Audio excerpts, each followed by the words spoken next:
Thank you. So we are going to talk today about all impact, no factor, how to assess the benefits of OA books and infrastructures. And I wish you a warm welcome to our session. What we want to do today, my four colleagues and I'll introduce them in a minute. Hang on. Did we have the magic tool? We want to talk today about the benefits for those who chooses to publish open access books. I know not all of you work on this, and maybe you find us tedious talking about open access books, but it is another precarity. We heard Joe and Caroline and the others talk about that the other day. And we're going to continue that.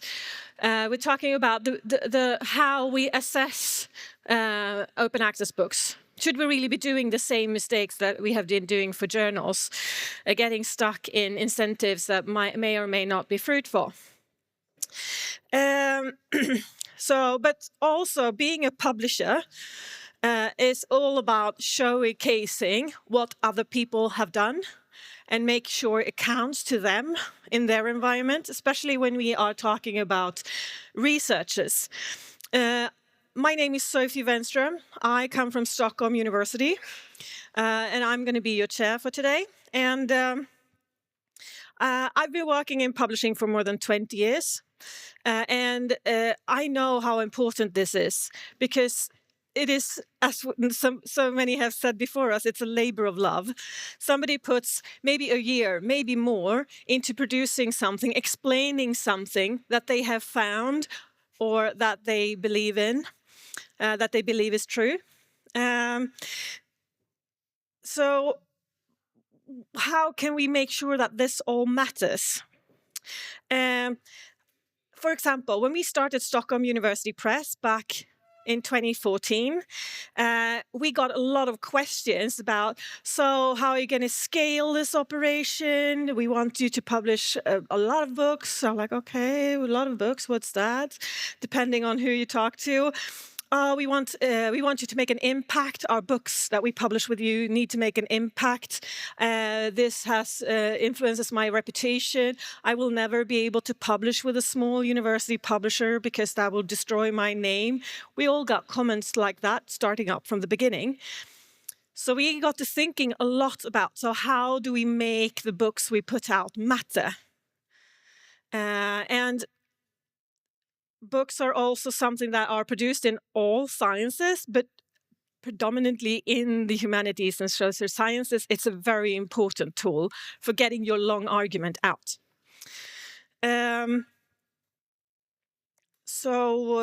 A couple of things.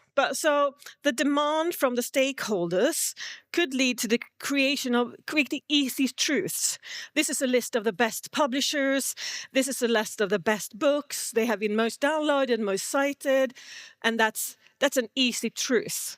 Because of course you can show things with numbers, but you have to think about and reflect, what does it mean? How are the numbers created? And that's what we're going to talk about today. So I have with me Kelsey Mrjoian from Michigan Publishing and University of Michigan Press. You all get to introduce yourselves later. You're better at that than I am. You can choose whatever title works best for you, because Niels, to my right next, he's got many hats on. OAPEN, DOAB, PALOMERA, to name a few. Christina, over there.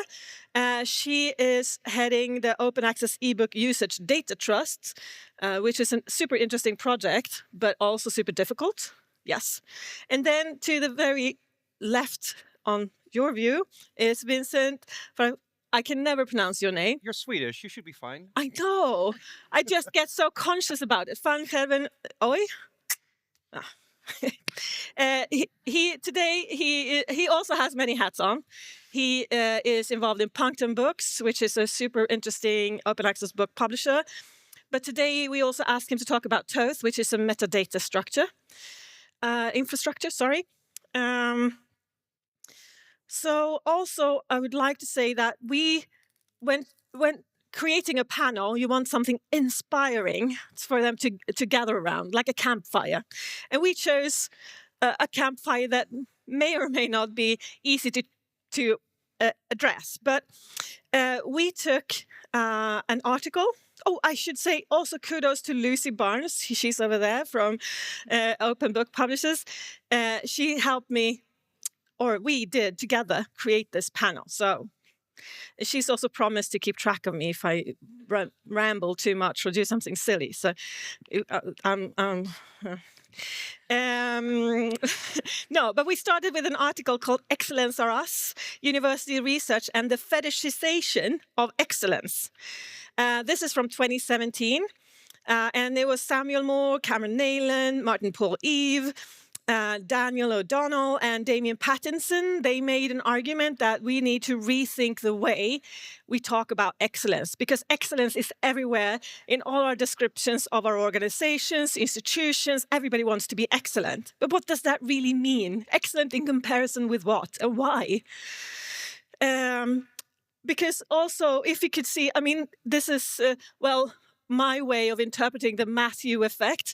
So like if we have put out more publications, great. We have more downloads, more citations. We can see there are tons of research being done on showing that open access, for example, leads to more citations. Great. But does it lead to better science? I don't know. Could be. But it does. Maybe it's not the scale itself that leads to better science. Maybe it's something else. And our friends who wrote this article, they wanted to introduce the concept of soundness rather than excellence or impact. And soundness, I'm not sure if you can see it properly, but they pictured it being comprising 4 concepts: thoroughness, completedness, appropriate descriptions, and evidence and background. And then if we could, for some reason, say that this would, these 4 pillars would create some kind of soundness, it would possibly be possible to create some kind of qualitative look on each single item, especially for books, because books, okay, you can see them in catalogs and long lists in discovery services, among other things, but they are also something that you dig deep into. And I hope that you guys feel inspired to talk about soundness and excellence, or whatever you want to call it, from your perspective. You have a little bit of a different, each of you have a different take on this, and they have been given 6 minutes to talk about and introduce themselves and talk about their project or what their thoughts are about this issue, about impact, or whatever we want to call it. And then we're going to have a discussion. So we hope that the discussion will be invigorating. We invite you to participate. I will have a few questions that you can answer, and then we will open up for the audience.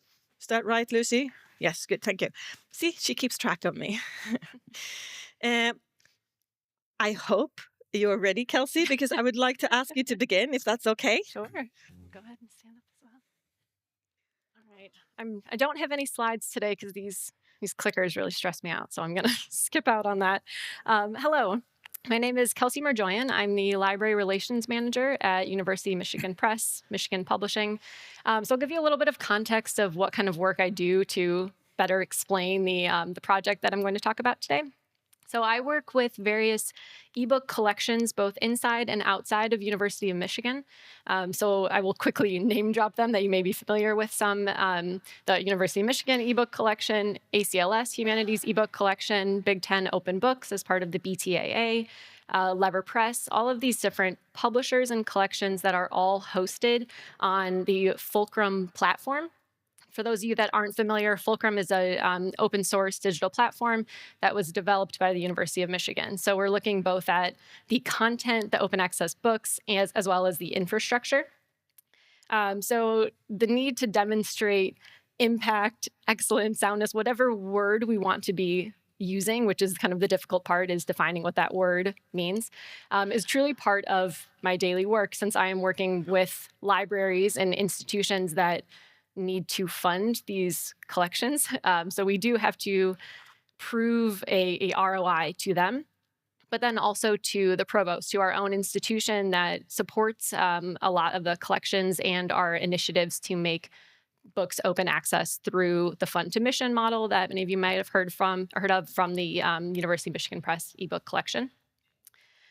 So again, we are kind of looking at open access through the content that we are providing, the infrastructure that Michigan Publishing Services is managing, as well as the OA standards, looking at accessibility, discoverability, flexibility, those kinds of things that both apply to the books themselves and the platform that they are hosted on. So within this framework, we've spent a lot of time, which we've heard a lot at the conference as well, that looking at the usage data at those specific metrics is one way that we can understand impact, but keeping in mind that it is one of many ways, that it's really important for certain people, especially when it comes to funders and institutions, to show the reach that you have, the interest, demand that's there, but it is only a start in some cases. So at Michigan, we've shifted a little bit to try to look at more of a qualitative approach, and that's to help us understand the potential societal impact that we are having. And at the university, we are, I'll backtrack first. I think in the last panel yesterday, we were talking a bit about when someone is reading these open access books, who are those people? So if you are someone that is going and engaging with an open access title on Fulcrum, you do get an annoying little pop-up that will let you, or they'll ask if you would like to provide feedback. And I won't make you all raise hands for this, but I know myself, I immediately X that out. I don't even read it. I am like, no, I'm trying to read this, get out of my screen. But surprisingly, a lot of people actually do take the time, so I should learn from them, to fill out this survey.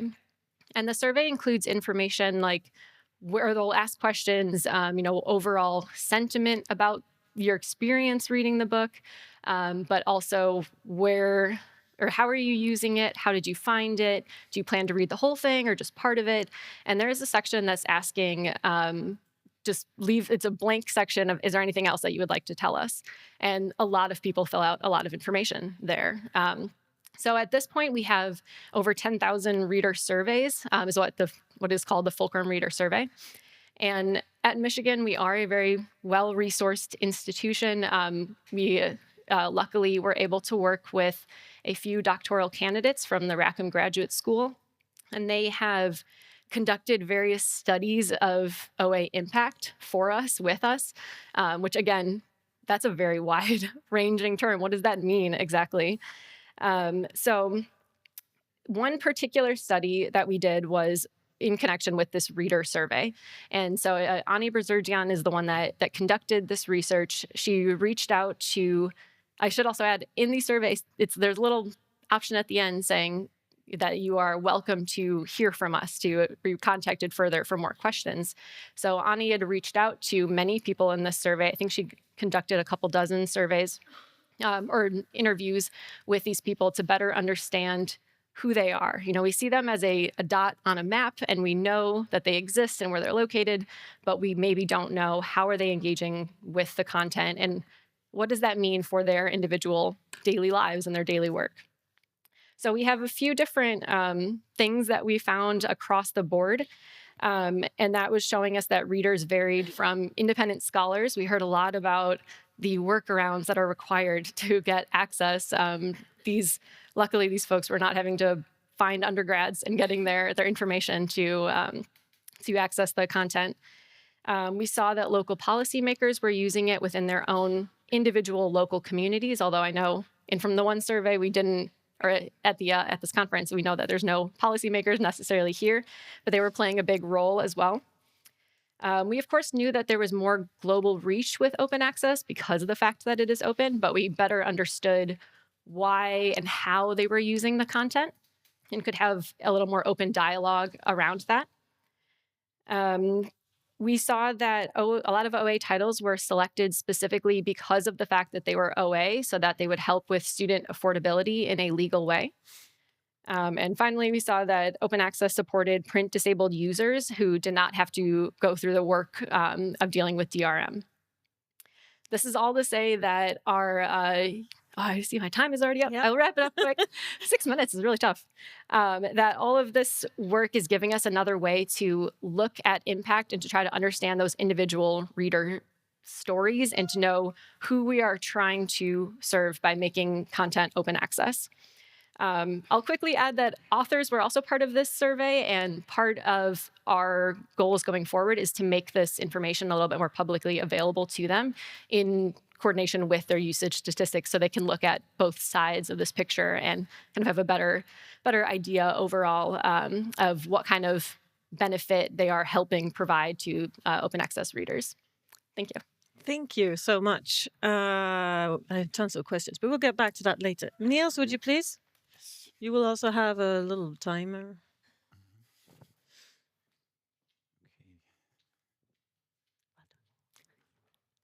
So good morning, everyone, and thank you for the invitation to this panel, and thank you to OASPA for another fantastic conference, really friendly, very interesting conference. I'm enjoying it a lot. And I'm going to talk about what we do in terms of measuring impact and what we could do next. I'm wearing different hats, as Sofie said, so I'm going to speak quickly because I want to have several hats into this presentation. And I did negotiate my time up till 8 minutes, but you will see.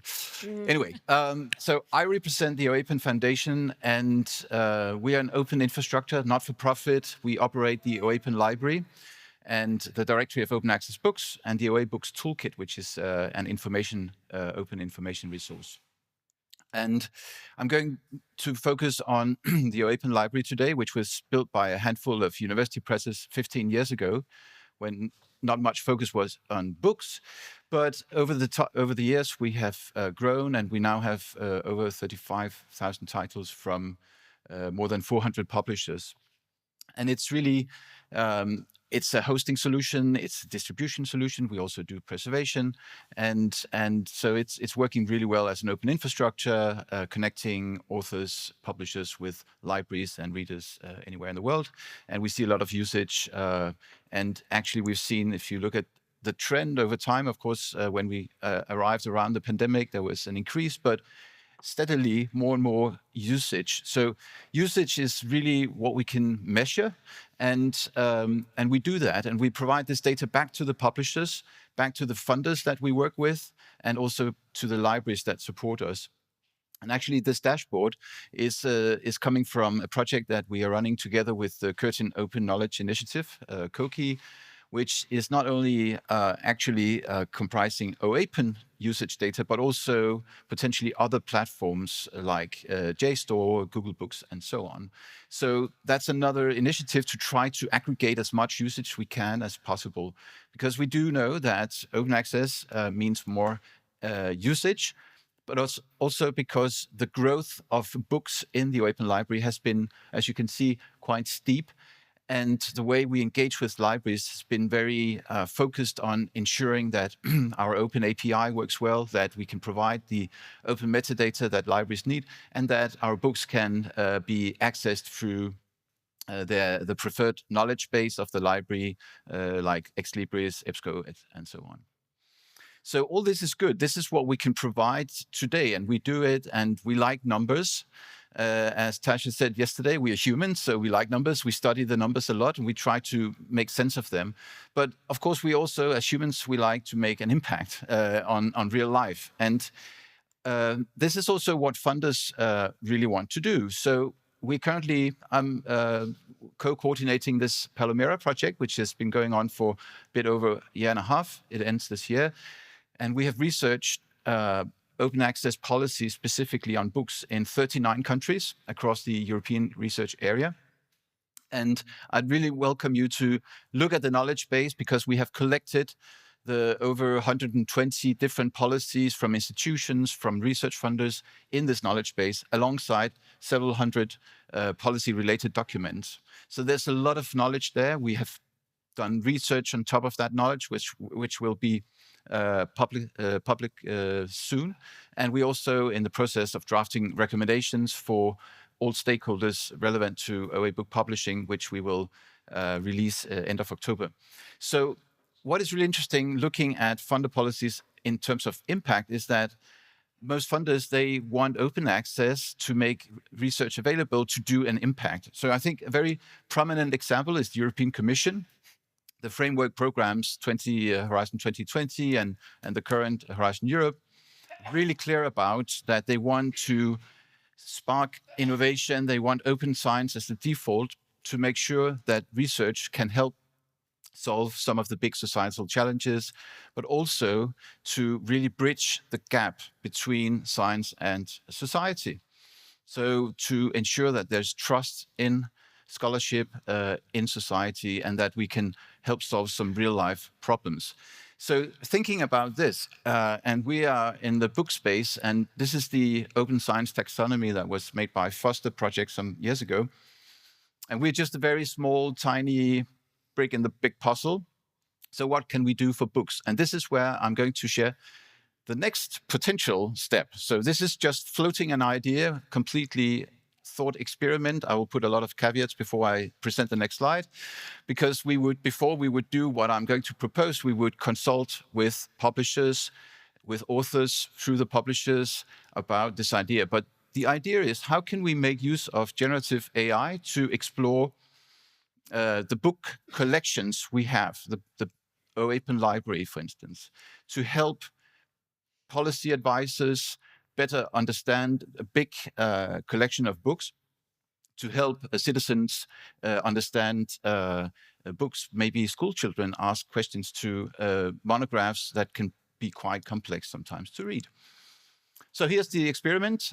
Basically, rather than doing a big thing, like I know there is an Open Futures project, which is trying to understand whether you could create a books data commons, so like millions of books, which would include lots of issues and problems, legal, technical, and so on.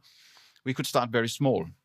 So the idea is basically to say, well, okay, we have the OAPEN library. It's a curated collection because we are working with publishers that share their peer review policy. So we have sort of that kind of curation of the books coming into the OAPEN library.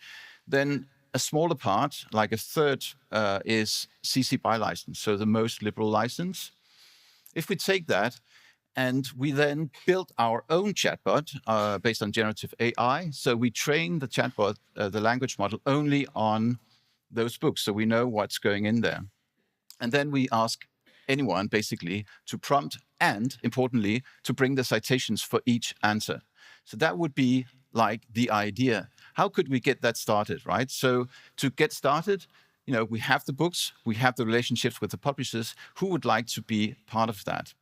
Obviously, we haven't tried anything yet. We don't have the funding. We don't, but it would be interesting to start thinking, very small. How could we lift that so that we could, at the end of the day, have people prompting, ask very questions in their own, at the level where they are, whether they are school children or policymakers, and then get answers that are based on the books in there. Because that would create, in my view, a way also to support EDI. We have a multilingual collection of books that could grow over time, of course, many more books, other platforms adding to it. And also very cross-disciplinary, right? So niche disciplines, so not only the mainstream science research. It would also help authors better engage with the citizens. As a publisher, I know that authors often really like to be engaging in this way. And maybe we could help nuance the public debates. So public statements could be tested in this way. We would definitely help increase discoverability for authors and publishers and recognize the scholarship and provide the citations. And then finally, I think the black box problem of AI currently, by building it ourselves, by ensuring that we know what is actually coming, what is the chatbot trained on, then we have a much better and transparent view on what is actually what is coming back to us. So this is just an idea, and happy to discuss it further. And that's it. Yeah, cool idea. Let's talk about it later. Yes. Thank you, Niels. Christina, yes. Good job. So now we're turning into the metrics pattern. I think, yes. Perfect. Hi again, everyone. So I was going to say, I'm one of those public officials, and it was funny. I have a whole script and I have my notes, but I haven't been sleeping well, and I wanted to just comment. I feel like I am TED talking. Sorry. I want to wake everyone up, but the thing I wanted to start with is thinking about impact. And I'm so glad that Niels had societal impact in there, because in my evenings and weekends, I get to sit on our city council, and we have issues that come up. We know as a civil society, there are things we're trying to solve, but we don't necessarily have the luxury of time. And this panel, we're talking about the impact of books. And so is it the impact of open access on book publishing? Is it the impact of open access on scholarship?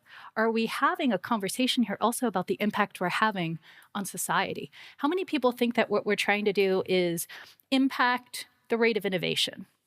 Be it innovation for healthcare, innovation for climate change, innovation to solve some of the challenges we have in society? Some. How many think that we are trying to impact trust in science? How many think we're trying to impact those who live in our communities through the work we're doing? See, we're all hesitant. We're all not so sure, right? We don't know what impact is. And where I'd like to start this talk is just by saying that it depends. There is no right answer to that. Our version and definition of impact is going to matter on the needle we're trying to move. And so I'm the executive director by day of the Open Access Book Data Trust, which is an effort that has been growing. It's a research project. We have been very graciously funded by the Mellon Foundation for a couple rounds. And I want to underscore that funding because it is so vital. We do not have a lot of time to solve the big challenges that are before us, but we know we need to. We saw in our keynote, we need to act, and the time is now. So how do we do that? And I want to start by, first of all, saying we have to do this together. We have been very lucky with the Data Trust. What is this? And I think I mentioned previously that I would talk about it later this week. Well, here we are.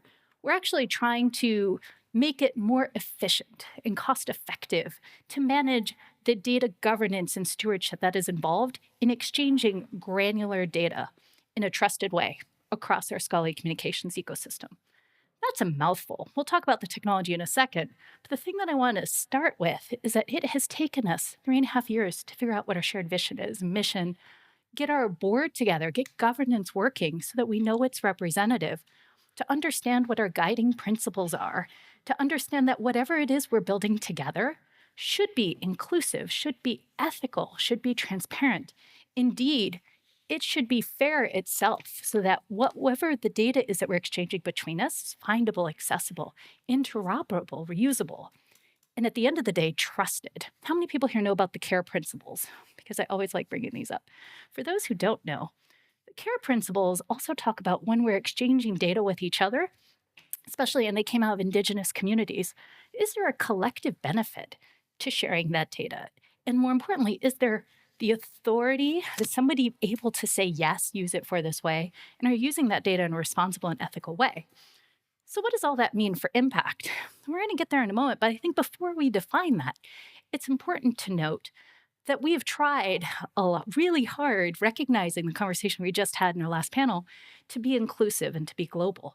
But that work is very difficult. And as I noted, we've had substantial support so that I could travel, talk to stakeholders around the world, go to the communities to have this conversation, to go to the conferences for the publishers, for the libraries, for the many platforms and services that work in this space, for the repositories.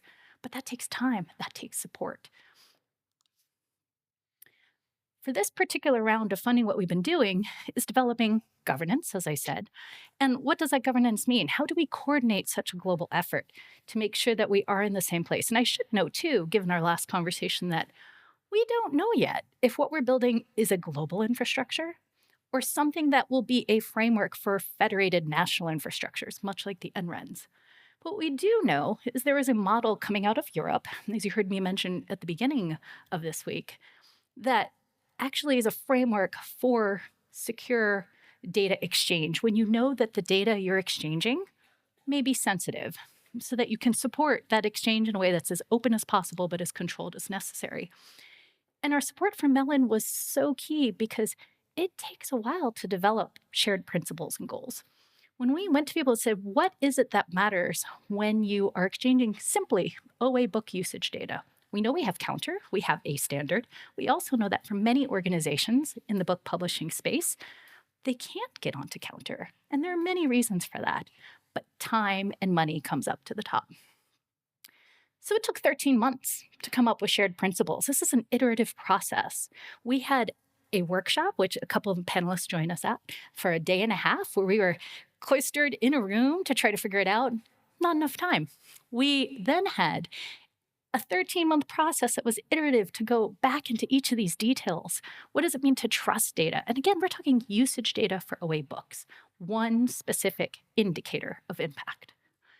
Consultations, workshops, online focus groups, task team of incredible individuals who, again, labor of love, put in the time to have this conversation and take time out of their days to get us to a rule book for the single open infrastructure that then we can use to inform standard contractual clauses for global data exchange to facilitate that through this infrastructure. These data-focused principles are one of the many pieces that we're trying to document because a lot of people always want to gravitate to the technology and the governance. Those are the spaces we're comfortable with in our open infrastructure community. But what does it mean to have a data transfer? What is the requirement? What does it mean to onboard? What principles have to be there in terms of openness for the processing of this information? Are there requirements around usage? One of the most incredible things I think, and I see my time's up. Sorry, see, I knew I would try to get close. I didn't negotiate the 8 minutes like Niels. Trust levels really depend on what you're talking about. And again, we have a counter standard, but what came out of these conversations is we have to be neutral. We don't know what impact metrics are going to become for open scholarship. It may vary based on what question you're asking. We just heard a panel on inequity.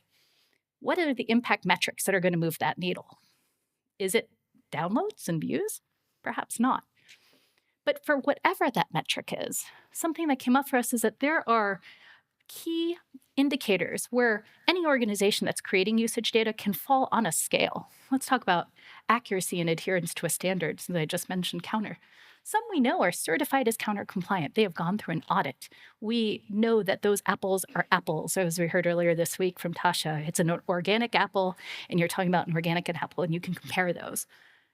But some organizations may not have had the funding to go through that audit process, or the time or the capacity, going back to time and money. So maybe they can say, hey, we're conformant. We're an apple. We're not certified organic, but we're an apple. And then there are others who are like, you know what, but we're not working in the counter space. I can give you an orange or a pear. It's kind of like an apple. You can put it in the salad.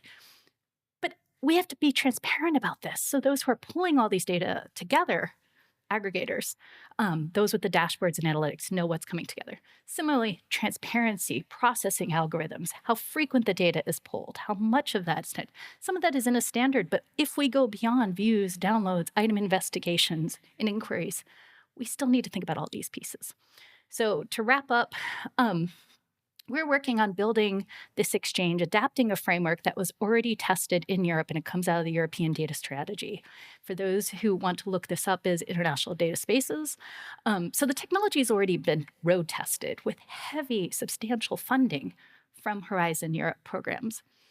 And we now have a team of folks who are early adopters who are willing to say, what does a proof of concept, a very narrow proof of concept, look like?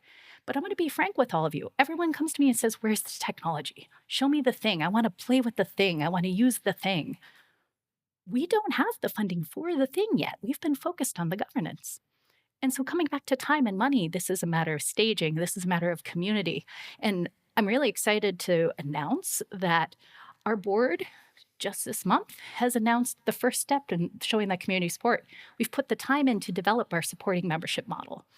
Again, this took months. And what we heard from our community, again with POSI, it couldn't just be grant funding. We want membership.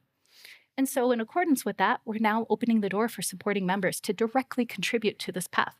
But that takes time. So again, if we know we want to act, the question I have for all of you is how do we make that space, recognizing we have a lot to do and not a lot of time to do it. So thank you. Thank you, Christina. It's a very interesting project. Last but not least, I'd like to give the word to Vincent, please. You don't need that. I'll guard it. Hi, good afternoon, everyone. So I am in this panel somehow with several hats on, as Sofie already indicated. I am a publisher at Punctum Books, and as a publisher, I deal with usage metrics as we try to capture the usage of our open access books for authors and for the libraries that support us. As the CEO of Thoth Open Metadata, we are developing services for publishers and libraries that capture and disseminate those very same data. And as a member of the Technical Advisory Committee of the OABook Usage Data Trust, Christina, I am involved in figuring out how we could establish an open and secure marketplace for the exchange of such data. Wearing any of those hats, I could speak to the importance of book usage metrics. But since I am a humanist and a philologist by trade, a specialist of a dead language few care about and even fewer read, please allow me to end this first part of the panel with a bit of a provocation. First of all, there is an inherent and unresolvable tension between the desire for data capture and open access. Open access books are in the public domain. Beyond the repositories, servers, and archives that we so carefully monitor, preferably down to the IP address, zip code, and book page number, the books we publish and distribute live in a vast digital world beyond measurement, transmitted via flash drives and hard disks, direct messages and emails. Our work circulates and is read in ways that we can barely conceive of. Yesterday at the AI panel, we understood that our publications are likely already read and ingested by all large language models. The majority of internet traffic consists of bots. How do we count that? Open access means to give out our work beyond such capture. That is precisely its benefit. Second, let us understand where the desire to data capture comes from. It comes from a belief that quantitative data are intrinsically more objective and valuable than qualitative data. Any humanist will be able to quickly point out the nonsense of this preconception. Yet this data-driven approach is currently wreaking havoc at all the universities in the Western Hemisphere, if not beyond, driving scholars into an inhumane and utterly wasteful and inefficient rat race to produce ever more detailed evidence of their impact. We were told yesterday that we need to give administrators something, but we are forcefully turning those very few original minds that have not fled academia, those with the skills to transmit knowledge and creativity to the next generation, those with love for their work, into mindless bureaucrats.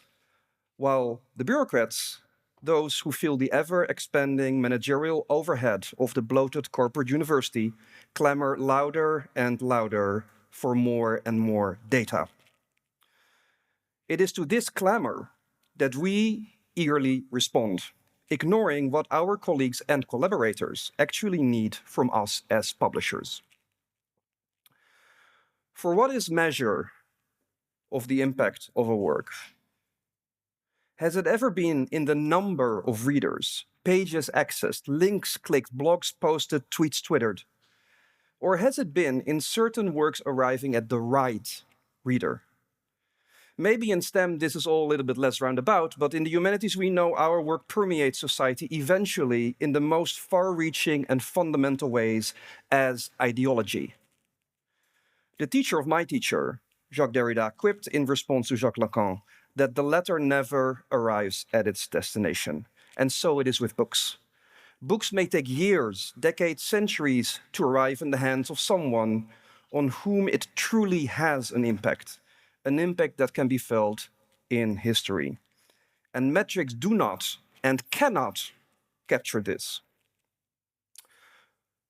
So let us not kid ourselves as we sit here to discuss the most efficient and transparent ways to track data, export spreadsheets, and convince those who make a living from the death of critical thought not to strangle the university just yet during the next round of neoliberal budget cuts. Metrics and open access are in inherent tension, and we should be careful not to conflate measuring one with distributing the other. Thanks. Thank you.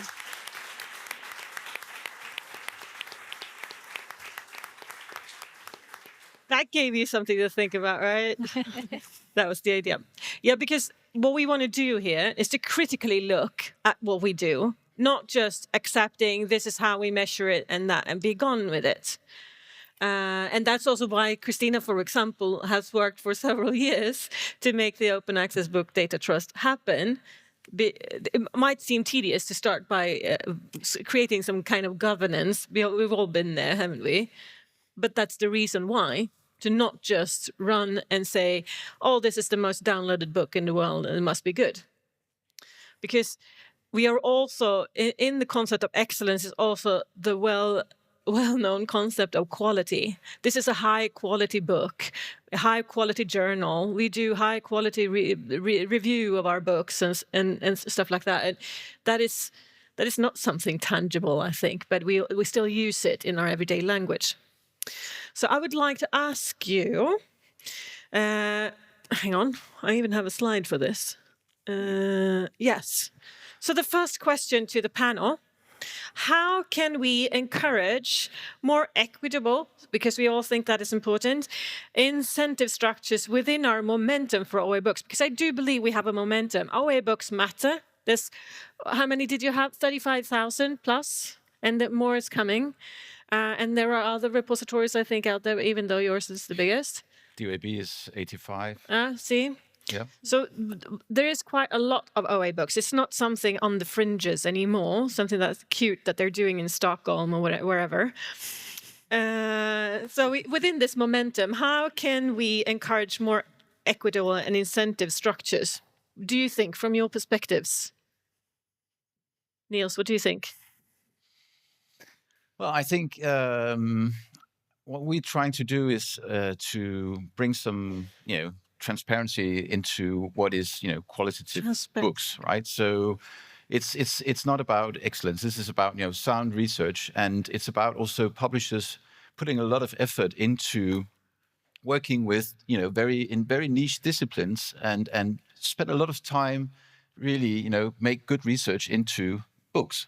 And that's a long process. I mean, I've been in a small scholarly publishing small press for a long time, and I know how much time we spend, right? So there's a lot of effort going into that. And what we're doing with the Directory of Open Access Books is we have developed this tool, an information service. We call it PRISM. It's peer review information service for monographs. So it's really providing information in a standardized way about the quality assurance process. And that information is provided by the publisher.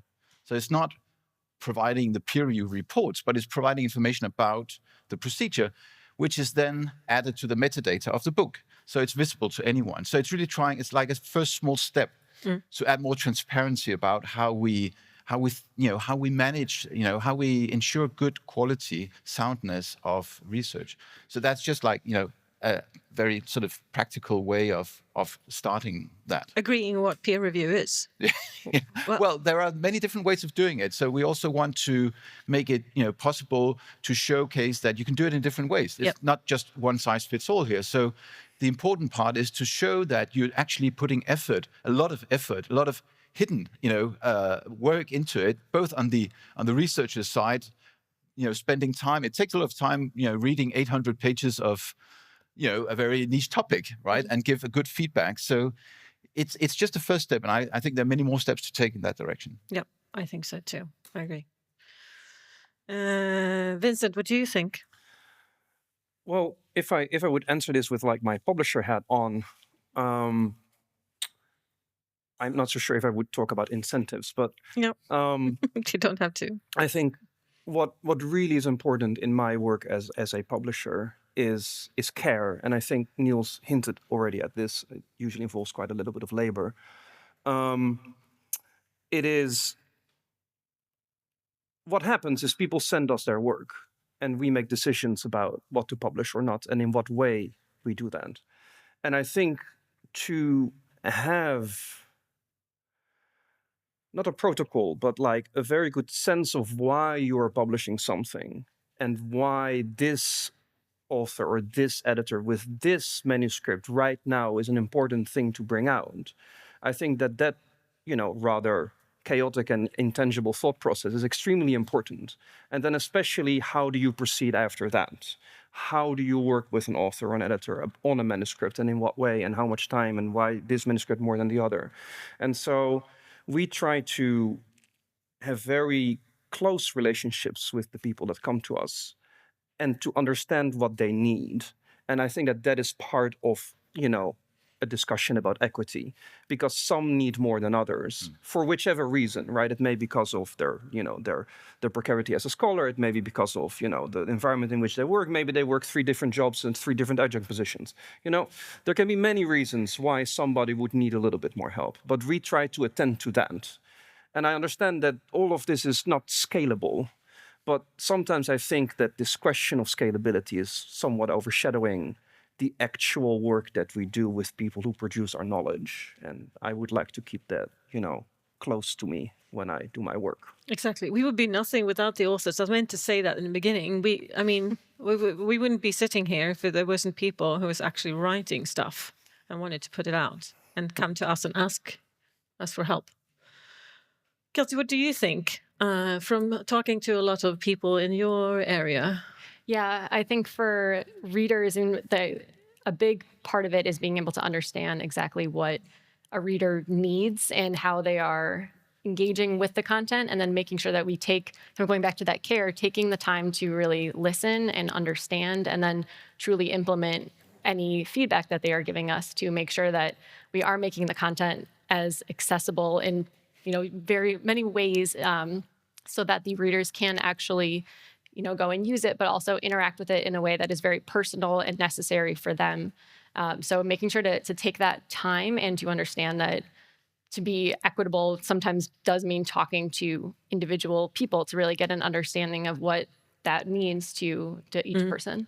It's not always numbers, right? Right. Yeah. That's the starting point to see, okay, this is who we should be talking to. But then to really dive into it, I think that's when you get to the tangible feedback that you can use then to make improvements and just to understand who's actually reading it and how to make sure that their experience is as good as it can be. Thank you. Christina, what do you think? What's your governing board say? Yeah, well, I can't speak for my board in particular, but what I'll take a different tact at this. I think that addressing inequality is about bringing people to the table and making sure that we have everyone at that table. And so I think of this in terms of networked leadership and networked infrastructures. How do we have economies of scale? Because we don't all need a community manager. I don't need to recreate so many of the back office structures if I can work together with others who are providing those structures. I know there was a recent conversation around SCOS doing this. Could all the SCOS programs perhaps share that back office to reduce the burden of that? And could we address some of these challenges around inequality by leveraging what's already there? And I started my career, back in graduate school working for Internet 2, which is the National Research Education Network, the NREN, in the United States. That somehow, and I don't know the history of this, so there are historians in the room who know this, but how the NRENs evolved for the internet separate from Skolcom in some of our areas. That's an interesting and fascinating topic for me. But why don't we leverage the NRENs? I think there's a great model coming up in the Global South. How do we do more of that to get those economies of scale? And I think that's one of the ways that we can start tapping into this. Thank you. Wow. So we have more questions because there's so much wisdom on this table. I'm not including myself in that. So I'm just sometimes need to take a pause and like, okay, what did they just say? Okay. But I also want to know, because as we said, we are nothing without somebody wanting to put something out, having something to say. And I think the panel with Joe and company that we listened to, they represented quite a few of the author arguments, like how can we trust publishers, how can we do this and that. But we also want more people to put books out in the open, so we can use them for large language models or further knowledge. And in such case, this is from my experience that doing this for 10 years, is that we need to sometimes convince people that it's worth publishing an open access book, because this is a little bit more work. They need to figure out what license to use. They need to be comfortable with that license. They need to understand that their book is out in the open, can be read by anyone, not those few who can go to a specific bookshop at this and that campus and buy that little pamphlet that they have done. So how can we advocate with the tools that we have at hand that we've discussed here? How can we advocate for and increase the benefits of OA book publishing for authors, for those who contribute to whatever endeavor we have? Happy. Do you want to start? I mean, with two different hats. So like from the perspective of Thoth open metadata, the way that we see it is like the more open access books are everywhere, the more the benefit that it will appear. Like just the scale. In terms of distribution, it should be in every single repository, in every single index. You know, whenever you type the title of the book you just published in any search engine, it should be there. Yeah, like that's our goal, and that's the direct thing that any author will do, is to Google their own book. And once that understanding arrives, that when it's OA, it's so much more discoverable, I think that that's a great accelerator. From the perspective of publisher, I would say it's the catalog, stupid. Like it has very little to do with the fact that Punctum Books is OA. I mean, obviously we get authors to us because we are OA, but a large part of the authors comes to us because of what we publish, the content. They are interested to be added to that curated collection of works, and that it's open access, that's maybe even an afterthought. And we have always thought that that's very important. Authors should not come to us because we're like one of the few born OA publishers in the United States. They should come to us because they want to be part of this curated collection. And so that's, you know, another way you can think about this issue of quality, I think.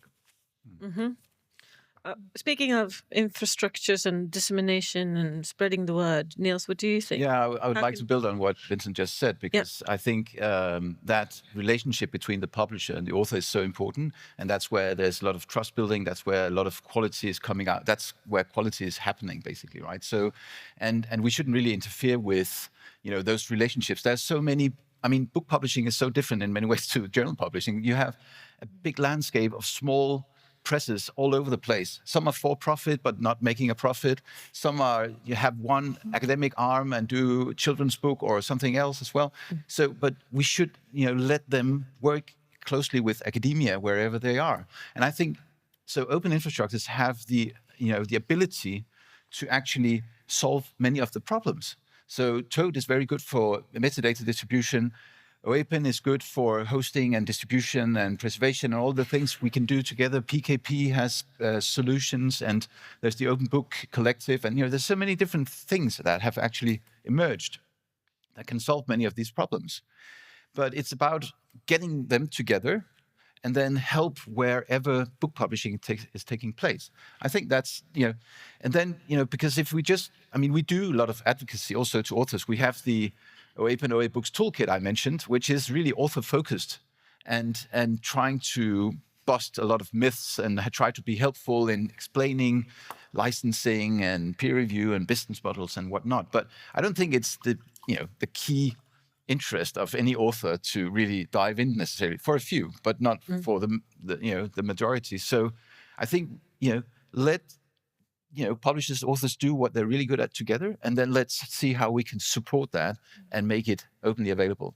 I think that would be my goal. And I think with my funder policy researching project hat on, I think there's a lot we can do there, talking to research funders who actually, there are quite, I mean, a growing number of research funders, including here in Portugal, who are really, you know, really interested in this area. Lots of institutions actually begin to put mandates into, and we need to, you know, that's what we're trying to do. That's the alignment part of that project, is really try to see, okay, we try to see this from 8 different perspectives and make some recommendations that hopefully can help bring things a bit forward and then be improved as we move on. Good. Yeah, Christina? If I can just build on that, because I think that's so well said. And I think for what both of you have said, we need to make it easy to tell that story. We need to find a way to make it faster to get these different dashboards and reports and elements, especially as the questions, as the needles that are moving and the stories you were telling shift, because we know it's going to shift over time. And so I think there's so much here about finding a way to, and this is how the data trust came out. We actually, he had mentioned the book analytics dashboard service, and that actually was tied with the data trust at one point in time. We pulled it apart because we realized to make it easier to tell those stories, we needed the data exchange layer to support all of these analytics services, all of these dashboards, because there's so many different perspectives. And each of those, coming from like business intelligence, what an editor needs to tell the story is different than what the librarian needs to tell the story, which is different than the data steward, than the scholar. And we need that innovation, and we need it yesterday.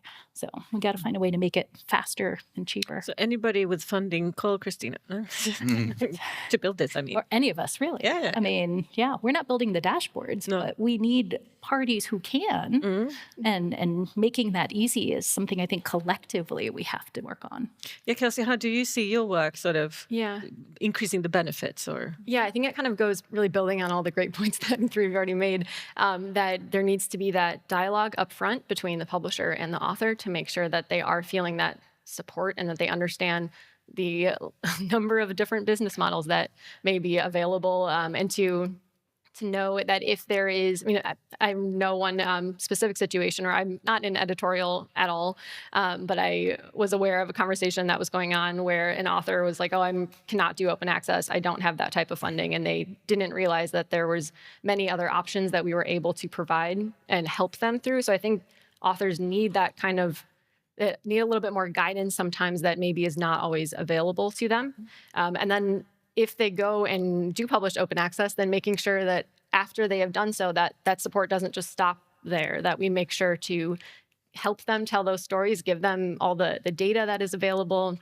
whether it's qualitative or quantitative, just a way that they can really understand where their books are going, what kind of benefit they are helping to provide others, and making sure that they have that information readily available to them and they're not having to pull it together themselves or to ask for it or try to look at this dashboard in this place and then group everything and try to analyze it. That's something that I think publishers in some cases, I'm not speaking for all publishers, but that it's a little bit of a responsibility to us to make sure that authors are feeling supported throughout the entire process and that they can continue to publish open access, and that it doesn't feel doesn't have as many myths around it and difficulties, that barrier of entry to get into that type of publishing. Yeah. I mean, I'm sure you do publish data about the books in Fulcrum, do you? Like number of downloads and that right. Yeah. So there's we have the alt metric, there's different, we have the iris widget included on the site. So it shows that type of usage, and there's ways that they can go then on to look at the book analytics dashboard and find out more information. But there is a snapshot that occurs too on the individual title page that anyone, including the author, can go in and see at any time.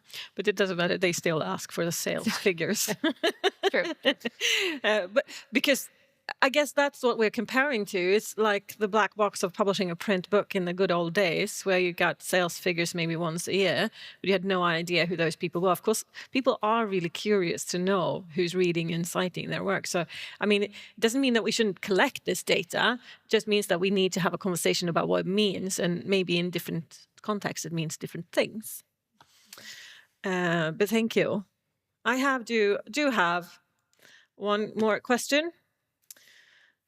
Which leads into these. So we have dashboards. Can we showcase, with these data that we have, can we showcase the benefits of the OA itself? Is that meaningful for readers? I mean, is that a question even? Like, 5,000 people have read this book, it must be good. Or, I'm going to download it. What do you want to start?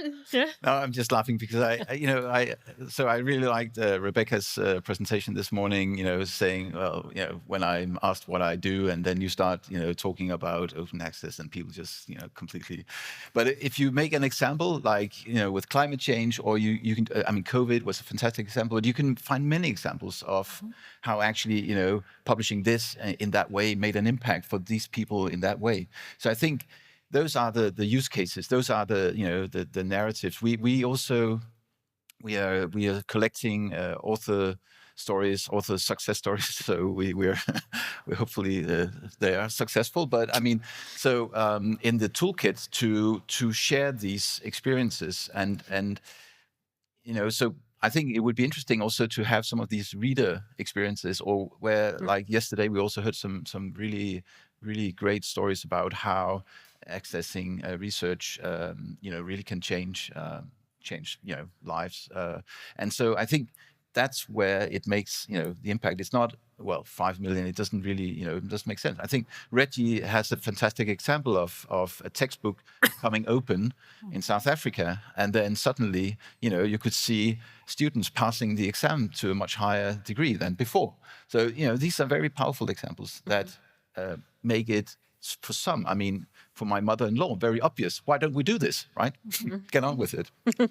Yeah. And so if I just may, but because I thought we may sound a bit optimistic here around the table, but I'm just, because there's still this I think COPIM has this fantastic tagline, no open access without open infrastructures.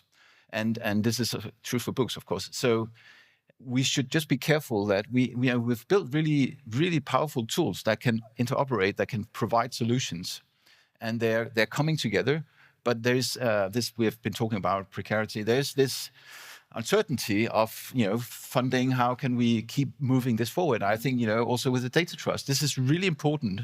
But it's there's potential sunsetting if we don't have a way to continue this. So it's really, it's annoying always to have to, remind about open infrastructures needs funding, but it is a community that is really powerful. But that's why we need to align the different stakeholders if we want to sustain open infrastructures that support all of what we want to achieve. Yeah, and I wear a library hat as well, and open infrastructures are really important to libraries because they need to trust to bring in those books into their discovery system, making them available to the students where they teach them how to look for literature. Christina, do you have a comment? Yeah, I was just going to add, I think it all comes back to what that value proposition is. And it's not just the value proposition for the scholarship itself and why that should be open, but the infrastructures as well. And we're still making that case, I think, on a regular basis. But I'll just footnote, I think the way you answer this question is going to change depending on how you define reader. Are we talking about, I love the example yesterday where, hey, we have open scholarship influencing a court case. Like, I think that's really cool. But how does it increase or influence not just other scholars? How does it influence policy? How does it influence the student who's trying to learn? Where are those cases? And each one of those would have a different answer for how we showcase it. We're just, again, we need to innovate and we need to get that specific to support all of those. Mm-hmm. Do you want to comment? Yeah, I would just add that I think it is really where the question can almost be flipped around, that the readers, in a way, are telling us how open access is benefiting them individually, because it's all these very particular use cases that we wouldn't just be able to know about without having that conversation. So I think for the publisher side, a lot of it is really on us for the infrastructure to ensure that discoverability is a prominent focus, because if it's open access and they don't know about it, they can't discover it, then it's not going to have the intended impact that we'd like to see. So ensuring that's where we are spending a lot of our time, rather than showing, look how many times it was downloaded. Of course, the reader is not necessarily going to resonate with that. That's not going to affect their daily lives and how they are going to use it personally. So for readers, and just listening to what readers are, the way that they're using it is a very important piece, but then making sure that they're able to find it in the first place. Cool. Do you want to say something yeah. to that? Two things. First, I want to comment on what Niels said about the COVID example. I think it's a horrible example. It's not open access. Being forced to temporarily open access to articles because the immorality of you keeping it behind closed doors is becoming obvious to the entire world population is not open access. It was shameful. Second, as a publisher, when do we encounter this, response of readers towards the books being open? That's mainly through authors who are teachers. Coming back to the teacher comment early on today, is that teachers are so happy that their students are able to access, specific works of literature, specific scholarly works in their classes, because for students, university is becoming rapidly absolutely unaffordable. If you know how expensive textbooks are, we should, really look at open curriculum formation as well. As publishers, we're not doing this enough, I think. That is where, at least for us as a scholarly publisher, that's where our primary readers are in many ways. They're scholars, but also students. And the students really need this. They probably need these even more than scholars. I agree. Our most downloaded books are those who are directed towards students. And that's where some authors come. We're not talking, we don't do open textbooks very much, but I know other OA publishers do, and they are very, very important. Yeah, indeed. Thank you. We could go on forever, can we? Maybe. Yeah, we want to open up for questions from the floor. So if you want to ask something about soundness, was it? Did we depict soundness here? I'm not sure. Or any of the tools that we've been talking about. The floor is open. Lulu and Malavika have microphones. Yeah, Dom, please.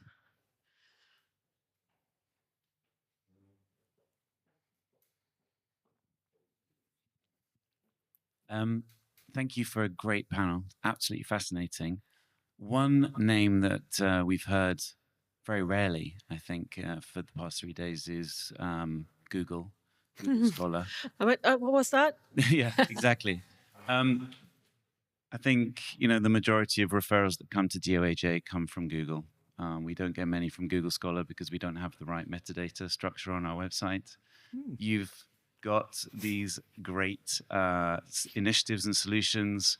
Shouldn't we be making an appeal to Google and Google Scholar to help us get there, to raise the visibility? Don't they, as the default search engine that most of the world uses, whether we like it or not, have a responsibility to help us raise the visibility of this amazing content? Good question. Do you want to? Yeah, so we have regular meetings with Google Scholar, and I think around 8 to 10% of the traffic comes from Google Scholar. So it's not, like that much, but it's a lot still. And so we make sure that our metadata is, it's fully aligned with what they want. And I think that's, having that, ongoing conversation ensures that things are in good shape. So Google Scholar is important, but of course there are many other providers and organizations, web services that we engage with, like on Paywall, OpenAir, you can name. Library is really important, and so basically any gateways from authors to readers, right? And as long as it's open. If I can just add to that, please. I think that neutrality and that open door is so critical because we know this is a global ecosystem. We can't just work with some and not others because we won't have the full context. So 100% it has to be. Mm-hmm. Yeah, I know we are updating some of our metadata schemes to address the Google Scholar or Google Books framework. Vincent, did you have a comment? Yes, but maybe there are questions. I do have something to say about this. Yeah, please. Well, while being searched for another question, I think that Google puts ridiculously little resources into these tools. And in my experience dealing with different aspects of that company, I came to understand that no one talks with anyone. No, It is excellent. utterly unnetworked. The left hand doesn't know what the right hand does. They start projects, don't finish them, under-resource them, going for the next thing that's going to make them money. I think they're a totally unethical company. And yes, of course, we have to collaborate them, but they are as dysfunctional as... No, they're like a university. Yes. But yeah. Each organization will have its own drivers, but I think the art, right, is how do we bring this all together and how do we all work to interoperate? And I think I can't underscore that enough. It's not about one of us saying this is what has to be. Now, of course, that's going to happen. We know there are emergent standards. There are standards. Protocols. There are protocols, right? And we have those. But at the end of the day, we have to interoperate. And our global reality has a lot of diversity in it. And you know, back to what I was saying earlier, let's just use IP addresses and web analytics for a great example. Here, where we sit, GDPR. In Ohio, where I live, not privacy. Like it's not considered personally identifiable information. So depending on where you are in the world, there's a different regulatory framework that's governing the exchange of that particular type of data, which is why we all work with counters. So we're talking about it at a high aggregate level. And that global diversity is so important, but our ability to interoperate given that is even more important. Yeah, I mean, I was just focusing on Google Scholar, which is a very, very tiny department within a very big organization, of course. And you can't help thinking about you know, all the books that Google has digitized, right? So through their Google Books, Google Print programs, it's so massive. No one else could really do that today. And I mentioned this Books Data Commons study, and you know, that's a reflection. What we basically, it's a black box, so we don't know what is if these books are actually already being used. And I think I'm sure they train their AI on it. We don't know. You know. So, but it would be interesting to have a dialogue about that and see if, you know, how could that benefit the community. I would certainly agree to that. Yeah. Well, yeah, there must be a reason as well why there are other search engines as well, because no one can serve us all. Okay. I would say that if we have no further questions, I don't think. Difficult to believe. I think they're hungry. It's difficult. We don't want to leave. We want to stay here forever. I'm going to give you a minute extra for lunch. Just want to say, if you're hungry, which I hope you are, after digesting all this information, you need something else. Head for the second floor dining restaurant to grab your lunch. Be sure to return here at 2:15 for the final panel of the day, or the conference, which is addressing integrity and building trust in open scholarly publishing. What a great way to finish. Wow. Thank you.